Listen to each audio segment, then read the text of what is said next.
So welcome friends to our channel Sumit Jaiswal the finance study information मैं आपको इस channel के ऊपर प्रोवाइड कराता हूं। दोस्तों आज हम बात करने वाले हैं बजाज फाइनेंस पर्सनल लोन के बारे में। इसमें आपको इसका रिव्यू देने वाले हैं, सारा अप्लाई प्रोसेस आपको यहां पर देने वाले हैं। सेल्फ एम्प्लॉयड कैटेगरी में इसको अप्लाई करने वाले हैं, लेकिन एक चीज़ का ध्यान रखना है, बजाज फाइनेंस से अगर आप लोन लेना चाहते हैं तो बैंक स्टेटमेंट अनिवार्य है, ये दोस्तों आपके पास होनी चाहिए। बाकी सारा प्रोसेस विस्तार से बताएंगे तो पूरी वीडियो देख लेना, क्योंकि यहाँ पर 3 प्लान मिलेंगे आपको लोन के, तो उसमें कन्फ्यूजन आपको हो सकते हैं। कौन सा प्लान चूज करना है जिसमें आपको कम ब्याज लगे वो भी दोस्तों बता दिया जाएगा।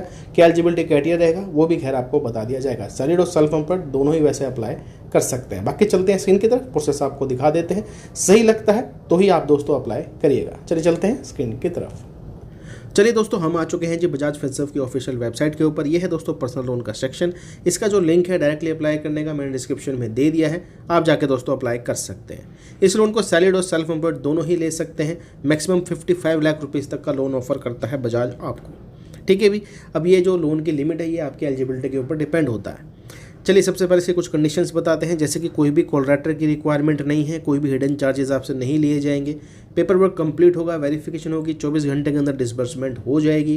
रेट ऑफ इंटरेस्ट 10% से दोस्तों स्टार्टिंग है, इस चीज़ का ध्यान रखना, ये स्टार्टिंग है। मैक्सिमम कहाँ तक जाएगा वो बताएंगे, 5 मिनट के अंदर आपको बता दिया जाता है कि अप्रूवल होगा या फिर रिजेक्शन होगा। अब देखिए मेन कंडीशन क्या है, जब आप बजाज पर्सनल लोन में अप्लाई करेंगे तो यहाँ पर थोड़ा सा कन्फ्यूजन ज़्यादा हो जाती है इनके प्लान्स को लेकर, ठीक है। यहाँ पर आप देखेंगे भाई फ्लेक्सी टर्म लोन अवेलेबल है, flexi hybrid term loan available है और एक टर्म लोन अवेलेबल है। अब देखिए आपको ना तो ये अप्लाई करना है और ना ही ये अप्लाई करना है, इसमें आपका भैया बहुत ज़्यादा एक्स्ट्रा कॉस्ट जाएगी, मैं आपको खैर समझा भी दूंगा। अब देखिए ये जो आपको हाइब्रिड टर्म लोन दिख रहा है ये उनके लिए है जो बहुत ही लंबे समय के लिए लोन लेना चाहते हैं और ईएमआई बहुत कम पे करना चाहते हैं, ये उन लोगों के लिए। लेकिन इसमें ब्याज आप 2 से 3 गुना यानी कि कैपिटल का ही पे कर देंगे, तो बहुत रिस्की है ये वाला लोन। आगे जाएंगे फ्लेक्सी टर्म लोन, ये भी आपको महंगा पड़ेगा। चलिए एग्जांपल लेते हैं, चलिए हम 1 लाख का ही लेते हैं। इन्होंने बोला है वैसे कितने लोन की रिक्वायरमेंट है, आप 20,000 रुपये से लेके 50 लाख के बीच में डाल सकते हैं, तो हमने वैसे 1 लाख का ही एग्जांपल ले रहे हैं हम आपके लिए। अब देखिए अगर मैं फ्लेक्सी टर्म लोन में आता हूँ तो जी हाँ, आप यहाँ पे इसको 12 महीने से लेके 84 महीने तक ले सकते हैं, तो हम 24 महीने का प्लान सेलेक्ट करते हैं। अगर देखिए मैं फ्लेक्सी टर्म लोन ले रहा हूँ तो मेरी ईएमआई बैटरी है 4,850 रुपये के आसपास। रेट ऑफ इंटरेस्ट यहाँ पे 15% के हिसाब से लगाएंगे, इंटरेस्ट भी मेरा यहाँ पर बढ़ जाएगा।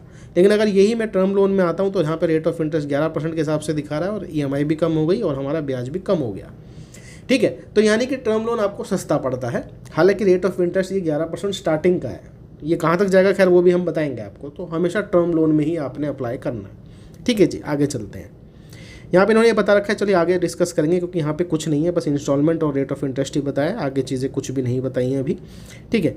अब देखिए आगे बढ़ते हैं और यहाँ पे एलिजिबिलिटी क्राइटेरिया की बात करते हैं। एलिजिबिलिटी क्राइटेरिया ये कहता है कि आप भारत के नागरिक होने चाहिए और आपकी उम्र 21 से 80 साल के बीच में होनी चाहिए, आप जॉब करते हुए होनी चाहिए, प्राइवेट, पब्लिक या फिर एमएनसी में, ठीक है जी। और भाई सेल्फ एम्प्लॉयड या फिर सैलरीड, यानी कि अगर आप सेल्फ एम्प्लॉयड भी हैं तो भी आपके खाते में रेगुलर इनकम आनी चाहिए किसी कंपनी से, तो ही आप अप्लाई कर सकते हैं, क्योंकि यहाँ पे बैंक स्टेटमेंट अनिवार्य है, ठीक है। सिविल स्कोर 685 से ऊपर आपका होना चाहिए। डॉक्यूमेंटेशन के लिए भैया देखिए केवाईसी यानी कि पैन का आधार कार्ड तो आपको चाहिए ही चाहिए। अगर आप सैलरीड होल्डर हैं तो भाई आपसे बैंक स्टेटमेंट तो खैर पूछ सकते हैं, सैलरी स्लिप भी आपसे पूछ सकते हैं। सेल्फ एम्प्लॉयड के केस में ये बैंक स्टेटमेंट आपसे लेंगे, इस चीज़ का ध्यान रखना, ठीक है जी। तो ये तो होगी एलिजिबिलिटी क्राइटेरिया। अब सिंपली क्या करना है दोस्तों, अप्लाई के ऊपर क्लिक कर देना है। तो हम देखिए 1 लाख रुपए का लोन अप्लाई कर रहे हैं फिलहाल, और टर्म लोन में 24 महीने के लिए, ठीक है। तो चलिए अप्लाई नाउ पे यहाँ पे क्लिक कर लेते हैं। जैसे ही क्लिक करेंगे सबसे पहला ही ऑप्शन आएगा, भैया आपको फ़ोन नंबर डालना है और ओटीपी वेरिफिकेशन कंप्लीट करनी है। चलिए इसको कंप्लीट कराते हैं।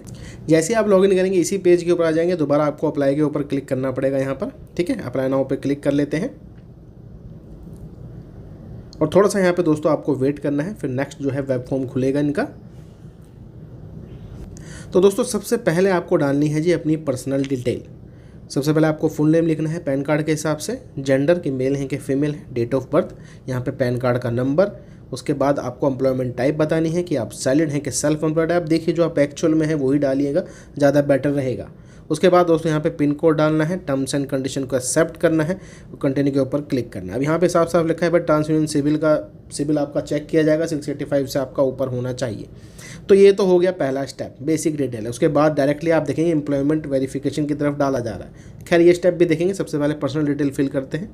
सेकंड स्टेप में दोस्तों देखिए यहाँ पे साफ साफ लिखा है कि आपको भाई सैलरी वाला बैंक अकाउंट जो है वो यहाँ पे शेयर करना है, बैंक अकाउंट शेयर करना है, ओटीपी डालना है और हम लोग आपकी बैंक स्टेटमेंट फैच कर लेंगे।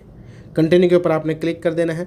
जैसे क्लिक करेंगे यहाँ पे दोस्तों बैंक्स वैसे अवेलेबल हैं, और अगर आपका बैंक इनमें अवेलेबल नहीं है, जो 5 बैंक बता रखे हैं, तो यहाँ पे सर्च करना है जो भी बैंक अकाउंट है आपका जिसमें आपकी इनकम आती है, और OTP के थ्रू दोस्तों उसको आपने फैच कराना है बैंक स्टेटमेंट को। ठीक है, चलिए ये प्रोसेस कंप्लीट करते हैं।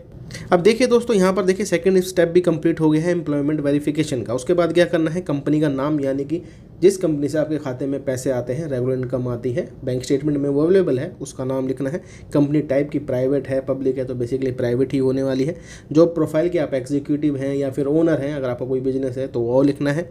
ये ऑप्शनल है, इसको छोड़ देंगे आपको। ठीक है, कोई ज़रूरत नहीं है। वर्क एक्सपीरियंस आपको बताना है, 5 साल, 4 साल, 3 साल, जो भी है वो बताएंगे। कोई करंट लोन EMI तो नहीं चल रही, वो आपको यहाँ पर बतानी है, तो यहाँ पे 0 लिखेंगे हम। बाकी ये डिटेल शेयर करेंगे और कंटिन्यू के ऊपर क्लिक करेंगे। उसके बाद दोस्तों यहाँ पे आपको डालना है जो भी कंपनी से पैसा आता है आपके खाते में, उनका एड्रेस।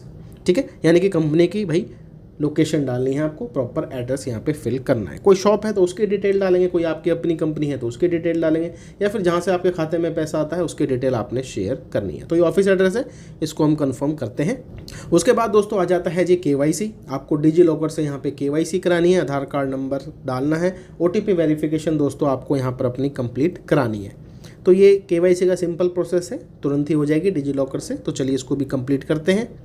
अब देखिए दोस्तों, हमने जो 1 लाख रुपए की लोन रिक्वेस्ट करी थी, तो यहाँ पे 1 लाख रुपए ही है। बाकी प्रोसेसिंग फीस जो है वो 999 रुपये, यानी कि 1% की प्रोसेसिंग फीस काटी जा रही है। हालांकि ये कम ज़्यादा हो सकता है, ठीक है, एरिया वाइज भी हो सकता है, आपकी प्रोफाइल के हिसाब से भी हो सकता है। तो यहाँ पर तो फिलहाल 1% है, यानी कि 999 रुपये 1 लाख रुपये पे लग रहा है। उसके बाद भाई प्रोसेसिंग फीस होगी, चलो 999 रुपये, 100 रुपये की स्टैंप ड्यूटी है। और अगर मैं इसको देखिए 24 महीने की लेता हूँ तो EMI रहेगी 4899 रुपये। ठीक है जी, अगर हम देखिए कैलकुलेट इसको करके देखते हैं तो अप्रोक्सीमेटली 24% के आसपास यहाँ पे ब्याज लग रहा है, यानी कि रेट ऑफ इंटरेस्ट 24% के आसपास आ रहा है प्रोफाइल के हिसाब से। अब ये आपके केस में चेंज भी हो सकता है। अब देखिए उन्होंने लिखा था स्टार्टिंग 11% से है, लेकिन जब आपकी प्रोफाइल चेक करी गई, इनकम चेक करी गई, वेरिफिकेशन हुई सिविल की, उसके हिसाब से रेट ऑफ इंटरेस्ट 24% निकल कर आया। तो 1 लाख रुपये पे EMI हमारी आ रही है 4899 रुपये, जो कि हमें यहाँ पे 24 महीने में पे करने हैं। चलिए एक बार देख लेते हैं कि 1 लाख रुपये पे कितना एक्स्ट्रा पे करना है।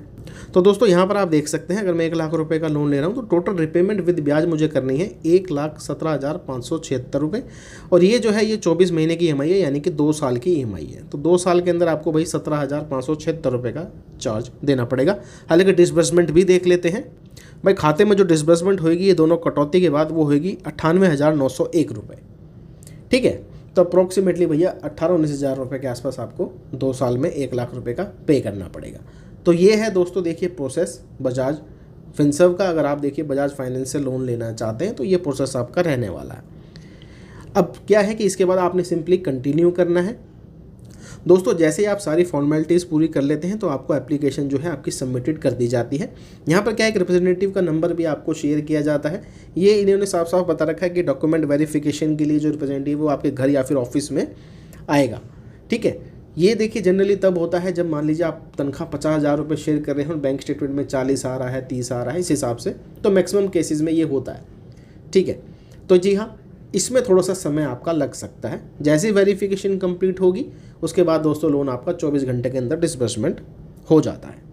वैसे सारा प्रोसेस बता दिया है, रेट ऑफ इंटरेस्ट वगैरह कैलकुलेशन के साथ आपको समझा दिया है। आपको सही लगता है तो अप्लाई कर सकते हैं, लिंक आपको डिस्क्रिप्शन में मिल जाएगा। चलिए दोस्तों मिलते हैं आपको दूसरी वीडियो में। ऐसी जानकारी के लिए चैनल को आपने सब्सक्राइब कर लेना है।